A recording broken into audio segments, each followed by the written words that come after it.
ስትተጋ ምን እያሰብክ ነው? ትርፍህን አስብ ነው። ልትዘፍን ሲገፋፋ ምንድነው የማተርፈው በል። እንድትሳደብ ሲገፋፋ ምንድነው የማተርፈው በል። ስጋ የማይገባ ነገር እንድትሰራ ሲያሸንፍ ከዚህ ምንድነው የማተርፈው በል። ቀጥሎ ምን ታተርፋለህ? ትርፉን አስብ ነው። ትርፉን አስብና በዚያ ከስሜት ውጭ በሆነው የነፍስ መንገድ ጽናበት ነው። አንድ ሰው ምንም ሱስ ወይም ኃጢአት ውስጥ ቢሆን ምንድነው የማተርፈው ብሎ ከጠየቀ መዳን ይችላል፣ ማቆም ይችላል።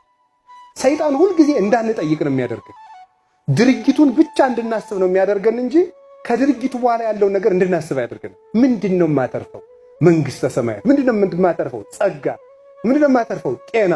ምንድነው የማተርፈው? በእግዚአብሔር ዘንድ ያለ ባለሟልነት። ምንድነው የማተርፈው? ረድኤት። ምንድነው የማተርፈው? እድሜ። እንዲህ ብለን ካሰብ በስመ አብ ወወልድ ወመንፈስ ቅዱስ